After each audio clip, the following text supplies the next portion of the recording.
조선 제17대 왕 효종이 북벌을 추진했습니다. 북벌이란 무엇인지 그리고 그 배경에 대해 알아봅니다. 이와 더불어 효종이 북벌을 어떻게 펼쳐나갔는지에 대해서도 살펴봅니다.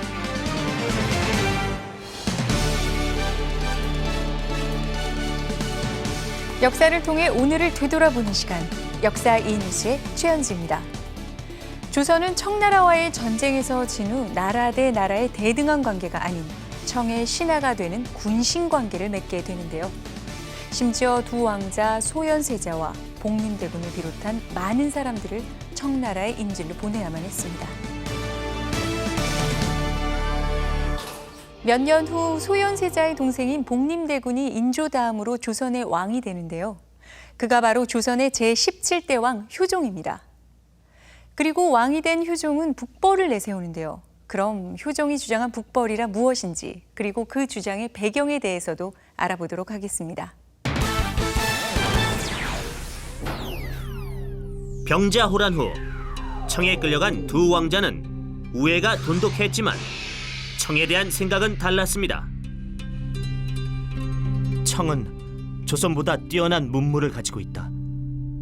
청에게 당한 일은 분하지만 청을 배워야 우리 조선도 발전할 수 있다. 형님, 그게 무슨 소리입니까? 아바마마께서 무릎을 꿇었던 삼전도의 굴욕을 벌써 잊으신 겁니까? 이처럼 청의 문물을 배우자는 소현세자와 달리 동생 복림은 청에 대해 반대하는 감정이 컸습니다.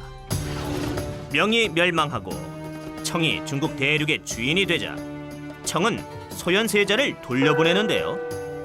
조선에 돌아온 소현세자는 청의 문물을 도입하고 청과의 관계를 개선하려 합니다.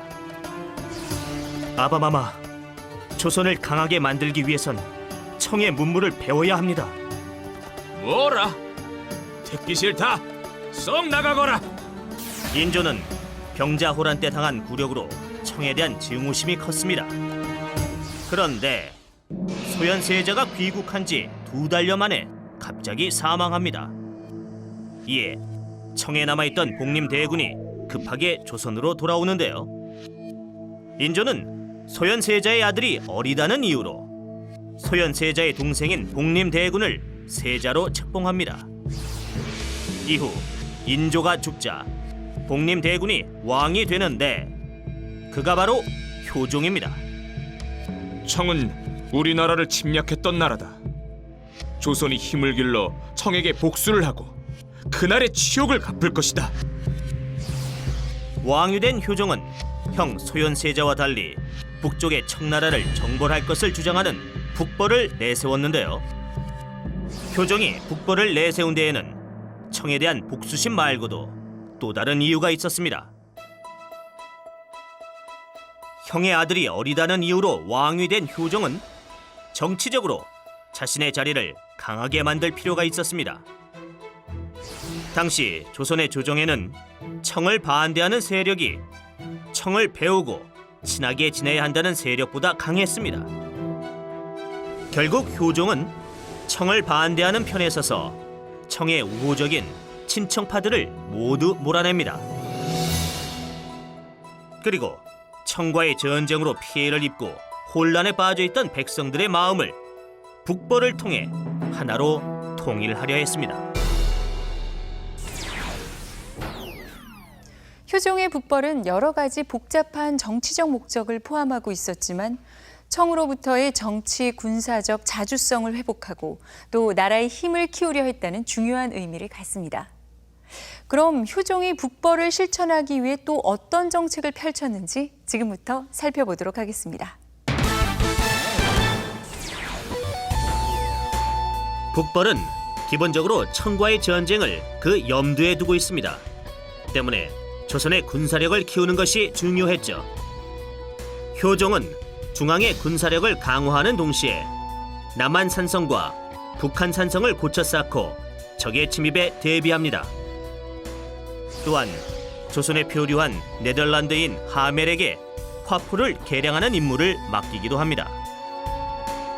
그리고 원래 왕의 호위 부대였던 어영청을 북벌의 중심 부대로 개편하고 병자호란 당시 청에 맞서 싸웠던 장수 이완을 어영대장으로 임명합니다.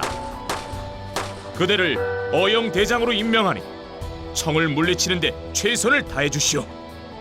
신이완, 반드시 군사를 훈련시켜 북벌을 완수하겠습니다. 효종이 군사적인 부분에서 이완을 북벌의 적임자로 생각했다면 이념적인 부분에서는 당시 청을 반대하던 인물이자 효종의 옛 스승인 송시열을 적임자로 생각했습니다. 한편 청은 이러한 움직임을 지켜보며 조선의 군사력을 감시하기 위해 조사단을 수시로 보내곤 했죠.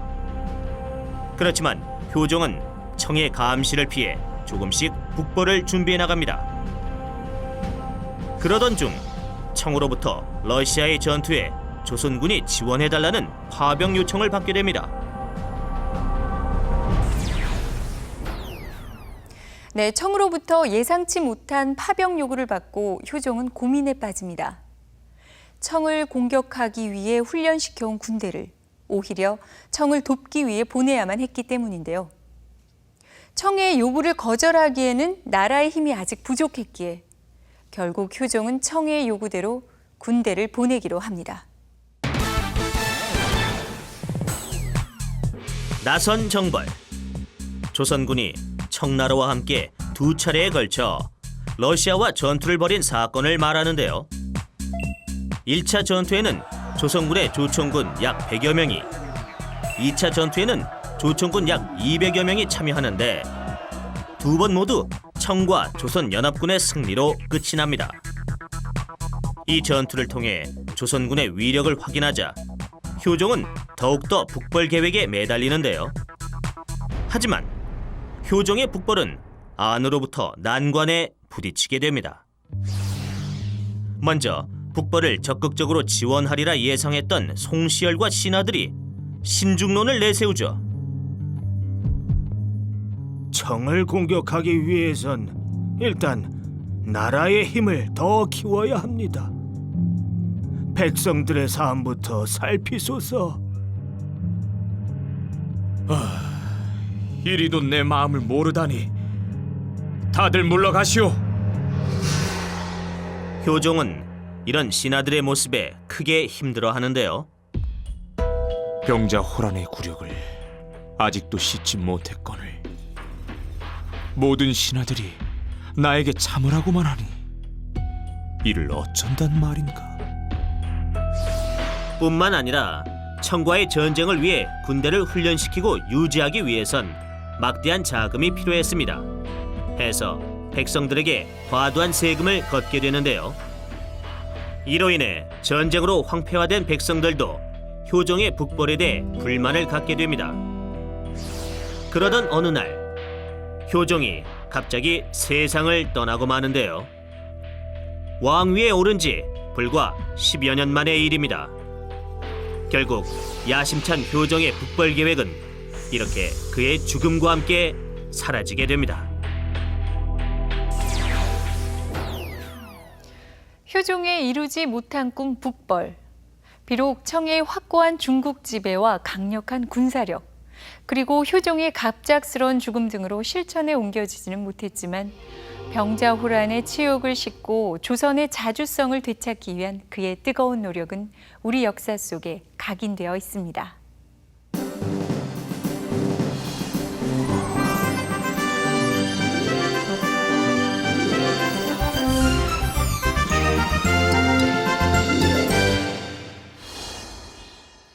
네, 오늘 나라방 뉴스에서는 앞서 나선 정벌에 등장했던 러시아와 청나라의 이야기가 준비되어 있습니다.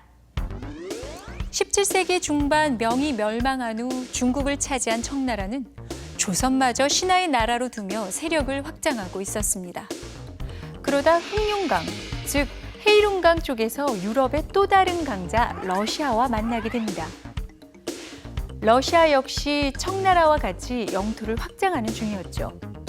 해서 청은 러시아와의 전투에 조선군의 파병을 요청합니다. 청과 조선의 연합군은 러시아에 맞서 전투를 벌이는데요. 그것이 앞서 살펴보았던 나선정벌입니다. 이후로도 몇 번의 전투 끝에 청이 승기를 잡는데요. 강희제가 다스리던 청은 러시아의 알바진 요새를 함락하며 러시아군을 물리친 것처럼 보였습니다. 하지만 러시아군은 되돌아왔고 알바진 요새를 두고 청과 러시아는 뺏고 뺏기는 전투를 계속합니다. 결국 두 나라는 서로가 만만치 않은 강자임을 확인하며 협상에 들어가게 되는데요. 그 협상 장소가 바로 네르친스크입니다. 1689년 청과 러시아는 서로의 국경을 확정하는 내용의 네르친스크 조약을 체결합니다. 이 조약은 중국이 맺은 최초의 근대적 조약으로 청과 러시아 두 나라가 대등한 위치에서 맺은 조약이기도 합니다. 역사 속에서 등장하는 다양한 국제조약들. 전쟁을 마무리하기 위해선 꼭 거쳐야 할 과정인데요. 하지만 앞으로는 이런 국제조약 이전에 전쟁 자체가 없었으면 좋겠습니다. 전쟁은 승자와 패자, 양쪽 모두에게 깊은 상처를 남기기 때문이죠. 오늘의 역사 이뉴스 여기서 마치겠습니다. 감사합니다.